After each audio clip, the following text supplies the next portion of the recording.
મૃત્યુ પહેલા વ્યક્તિને જોવા મળે છે આ 20 સંકેત.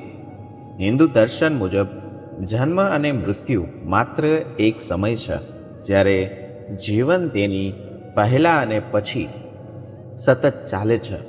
હિન્દુ ધર્મ અનુસાર મૃત્યુ ગમે તે રીતે થઈ શકે છે, જેમ કે કાળથી કે અકાળથી. તેનું પ્રક્રિયા 6 મહિના અગાઉથી શરૂ થાય છે. મૃત્યુને 6 મહિના અગાઉથી ટાળી શકાય છે. વ્યક્તિના છેલ્લા 3 દિવસ પહેલા ભગવાન કે મનુષ્યના સારા કર્મ જ મૃત્યુને ટાળી શકે છે. યાદ રાખવું કે મૃત્યુ નજીક આવતા વ્યક્તિને 6 મહિના પહેલાં જ ખબર પડી જાય છે. તેને વિકસાવમાં 9 મહિના લાગે છે, પરંતુ મૃત્યુ આવતા 6 મહિના કે 3 મહિના ઓછા હોય તે પહેલાં જ મૃતકને સંકેત મળવા લાગે છે. પરંતુ તે પહેલાં મિત્રો, જો તમે પણ ઈચ્છતા હોય કે માતા લક્ષ્મીની કૃપા તમારા પર બની રહે, તો આ વિડીયોને લાઈક, શેર અને ચેનલને સબસ્ક્રાઈબ કરો અને કમેન્ટ બોક્સમાં જય લક્ષ્મી માતા ચોક્કસથી લખો. મિત્રો, વ્યક્તિનો જન્મ થતાં જ તેનું મૃત્યુ નિશ્ચિત થઈ જાય છે, અને મનુષ્ય માટે મૃત્યુ એ સૌથી મોટું સત્ય છે. મિત્રો, ભગવાનને પણ પૃથ્વી પર મનુષ્ય તરીકે જ જન્મ લીધો હતો, અને તેને પણ તેના મૃત્યુના સંકેત મળ્યા હતા. મનુષ્યનો વિકાસ થતાં 9 મહિનાનો સમય લગભગ લાગે છે, અને તેનો વિકાસ તેની માતાના ગર્ભમાં 9 મહિના સુધી થાય છે અને પછી જન્મે છે. જેમ વિકાસ થતાં 9 મહિના લાગે છે, તેવી જ રીતે વ્યક્તિને તેના મૃત્યુના 6 મહિના પહેલાં ઘણા બધા સંકેતો મળવા લાગે છે. જો અકાળે કોઈ વ્યક્તિનું મૃત્યુ થાય તો પણ યમરાજ તેને અનેક સંકેતો આપે છે. તો મિત્રો, આજે આપણે મૃત્યુ નજીક આવવાના પહેલાં મળતા એવા સંકેતો વિશે જાણવા જઈ રહ્યા છે. જે સંકેતો જો કોઈ વ્યક્તિને મળતા જ તેને ચેતી જવું જોઈએ. તો મિત્રો, ચાલો જાણીએ કે મૃત્યુ આવતા પહેલા વ્યક્તિને મળતા ખાસ અને ચોક્કસ સંકેત. નંબર 1, જે વ્યક્તિના શ્વાસ ખૂબ જ ધીમા ચાલી રહ્યા હોય અને તેને શાંતિ મળતી ન હોય, તો તેના માટે બચવું મુશ્કેલ છે. નાકની નસિકાના સ્વર અવ્યવસ્થિત થવાના લક્ષણ સામાન્ય રીતે મૃત્યુના 2 થી 3 દિવસ પહેલાં દેખાય છે. એવું કહેવાય છે કે જો કોઈ વ્યક્તિ શરદી સિવાય માત્ર 1 દિવસ અને રાત માટે જમણા નસકોડા દ્વારા સતત શ્વાસ લેતો હોય, તો તે કોઈ ગંભીર રોગની નિશાની છે. અને જો તે આ તરફ ધ્યાન ન આપે તો 3 વર્ષમાં તેનું મૃત્યુ નિશ્ચિત છે.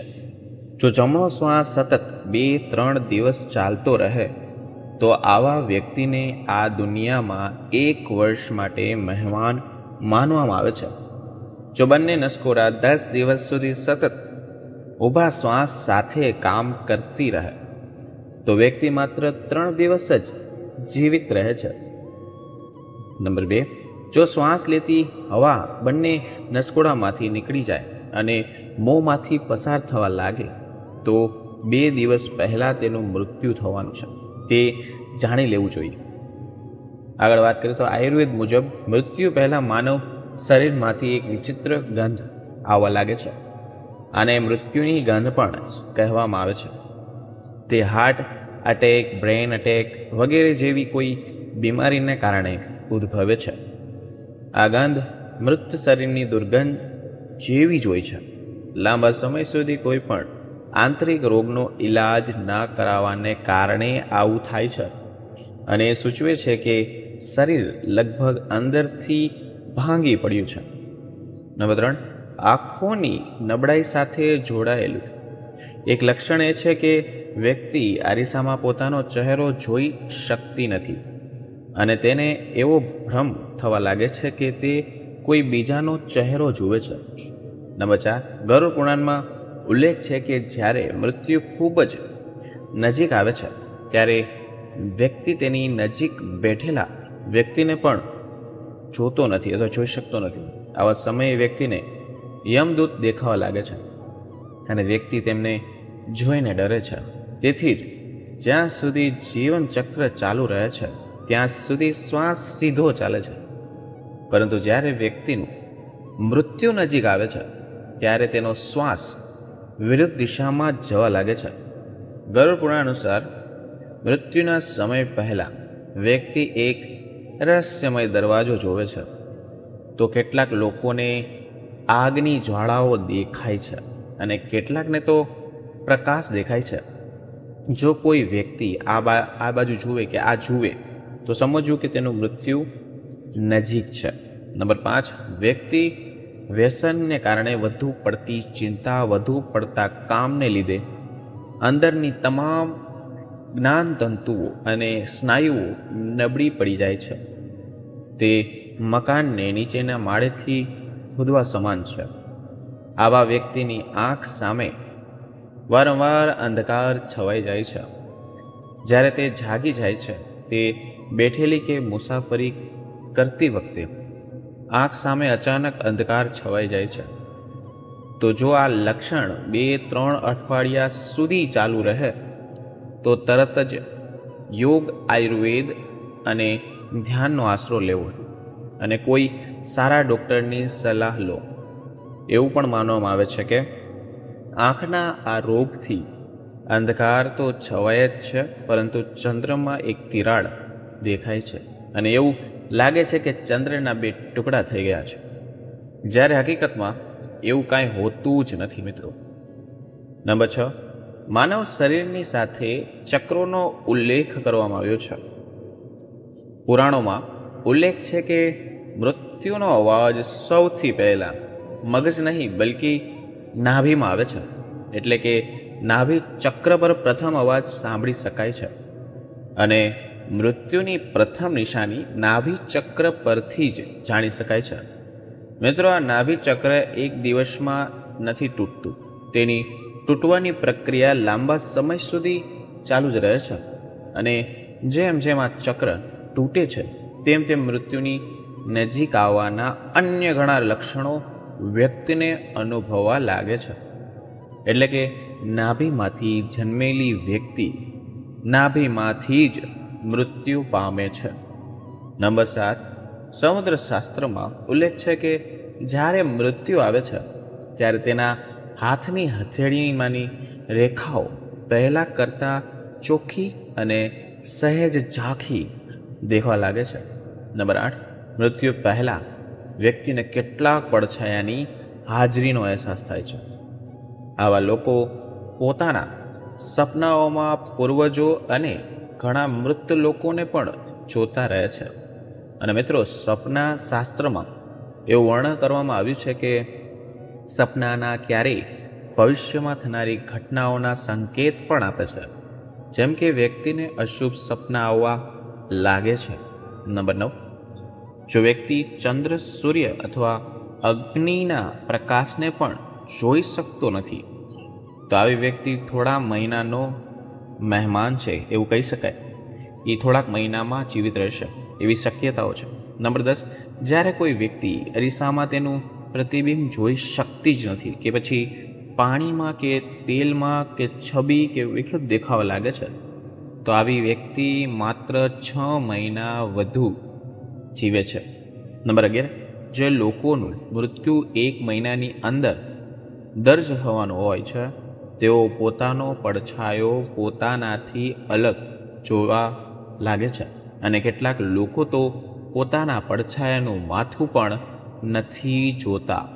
નંબર 11, જ્યારે વ્યક્તિનું મોઢું, જીભ, કાન, આંખ, નાક શૂન્ય થઈ જાય છે તો એવું માનવામાં આવે છે કે આવી વ્યક્તિના મૃત્યુનો સમય પણ લગભગ 6 મહિના પછી આવવાનો છે. એટલે કે 6 મહિનામાં તે મૃત્યુ પામશે. નંબર 12, જે વ્યક્તિની જીભ અચાનક ખુલી જાય, નહેરમાંથી પૂરું પાણી નીકળી લાગે અને તેની તબિયત ખૂબ જ ખરાબ રહે તો જો આ વધુ થવા લાગે તો માની લો કે વ્યક્તિ પાસે જીવન માટે માત્ર 6 થી 3 મહિના બચ્યા છે. નંબર 13, જો દર્દીના પેટ પર ઘાટા તાંબા રંગની લાલ વાદળીઓ હળદર જેવી દેખાવા નીકળે તો તે વ્યક્તિનું જીવન જોખમ છે એવું કહેવાય છે. નંબર 14, જો કોઈ વ્યક્તિ તેના વાળ અને ફોલિકલ્સને પકડીને ખેંચે છે અને તે ઉખડી જાય છે અને તેને દુખાવો થતો જ નથી તો તે ધ્યાનમાં લેવું જોઈએ કે દર્દીની ઉંમર પૂર્ણ થઈ ગઈ છે. નંબર 15, જે વ્યક્તિનો મળ, પેશાબ, વીર્ય અને છીંક એક સાથે પડે છે તો તેને સમજી લેવું જોઈએ કે તેના જીવનમાં માત્ર 1 જ વર્ષ બાકી છે. નંબર 16, જે વ્યક્તિનું વીર્ય, નખ અને આંખના ખૂણા વાદળી કે કાળા થઈ જાય તો તે વ્યક્તિનું જીવન 6 થી 1 વર્ષની વચ્ચે સમાપ્ત થઈ જાય છે મિત્રો. નંબર 17, જ્યારે કોઈ વ્યક્તિનું શરીર અચાનક પીળું કે સફેદ થઈ જાય અને ઉપરથી લાલ દેખાવા લાગે ત્યારે સમજવું જોઈએ કે તે વ્યક્તિનું 6 મહિનામાં મૃત્યુ થવાનું છે મિત્રો. નંબર 18, જે વ્યક્તિ અચાનક વાદળી, પીળા વગેરે રંગનું જોવાનું અને કડવા, ખાટા વગેરેનો રસ ખાવાનો કે જોવાનો વિપરીત સ્વરૂપમાં અનુભવ કરવા લાગે તો તે વ્યક્તિનું પણ 6 થી 3 મહિનામાં મૃત્યુ નિપજે છે. નંબર 19, જો હાથ વડે બંધ કર્યા પછી પણ કોઈ અવાજ સંભળાતો નથી અને અચાનક જો કોઈ જાડું શરીર પાતળું થઈ જાય અને પાતળું શરીર જાડું થઈ જાય તો 1 મહિનામાં વ્યક્તિનું મૃત્યુ નિશ્ચિત છે. સામાન્ય રીતે જ્યારે કોઈ વ્યક્તિ કાન પર હાથ મૂકે છે ત્યારે તેને કોઈ પણ અવાજ સંભળાય છે, પરંતુ જેમ જેમ સમય નજીક આવે છે તેમ તેમ તે કોઈ પણ પ્રકારનો અવાજ સંભળાવવાનું બંધ કરી દે છે. નંબર 20, મૃત્યુના માત્ર 3-4 દિવસ પહેલા વ્યક્તિને હંમેશા એવું લાગે છે કે તેની આસપાસ કોઈ છે કે કોઈ પડછાયો તેની સાથે છે. તેને એવું લાગતું રહે છે કે એવું પણ બની શકે છે કે વ્યક્તિ તેના મૃત પૂર્વજો સાથે હોવાની લાગણી અનુભવી રહ્યો છે અને આ લાગણી જે પોતે જ મૃત્યુની સૂચના આપે છે. નંબર 21, જો સમય પસાર થવા સાથે વ્યક્તિ તેના નાકની ટોચ જોવા માટે અસમર્થ બની જાય છે તો તેનો અર્થ એ છે કે તે જલ્દી જ મૃત્યુ પામશે, કારણ કે તેની આંખો ધીમે ધીમે ઉપર તરફ વળવા લાગે છે અને મૃત્યુ સમયે આંખો સંપૂર્ણપણે ઉપર તરફ વળી જાય છે. નંબર 22, જો કોઈ વ્યક્તિને લીલા રંગની માખીઓ ઘેરવા લાગે કે પછી તેને સાથે લાંબો સમય આસપાસ રહે તો વ્યક્તિનું જીવન ખૂબ જ ટૂંક સમયમાં પૂરું થવાનો સંકેત છે. નંબર 23, દરરોજ કોઈ કૂતરો ઘરથી નીકળતા બાદ તમારી સાથે સાથે આવે અને જો 3 થી 4 દિવસ સુધી આવું સતત થતું હોય તો તમારે સાવધાન રહેવાની જરૂર છે મિત્રો. નંબર 24, જો 1 અઠવાડિયા સુધી કોઈ કારણ વગર ડાબો હાથ ધ્રુજતો રહે તો સમજી લેવું જોઈએ કે કોઈ પણ કારણસર તમારું મૃત્યુ નજીક છે. ઘણી વખત તમે જોયું હશે કે વ્યક્તિનો ડાબો હાથ સતત ધ્રુજતો રહે છે કે શરીરનો કોઈ અન્ય ભાગ ધ્રુજવા લાગે છે, પરંતુ જો કોઈ વ્યક્તિનો ડાબો હાથ ધ્રુજવા લાગે અથવા મોંની અંદર તાળવાનો ઉપરનો ભાગ સૂકવા લાગે તો આવી વ્યક્તિનો બહુ ઓછો સમય બાકી છે. લગભગ 1 મહિનાની આસપાસ જેટલો સમય બાકી રહે છે. મિત્રો, જો તમને વિડીયો પસંદ આવ્યો હોય તો લાઈક કરો અને શેર કરો અને ચેનલને સબસ્ક્રાઈબ કરો અને બેલ નોટિફિકેશન ઓલ ઉપર સેટ કરો, જેથી કરીને તમે અમારા આવનાર વિડીયો સૌથી પહેલાં જોઈ શકો. જય શ્રી રામ, જય શ્રી કૃષ્ણ. હવે મળીશું નવા વિડીયો, નવા ટોપિક સાથે. ત્યાં સુધી હર હર મહાદેવ અને બધાને રાધે રાધે.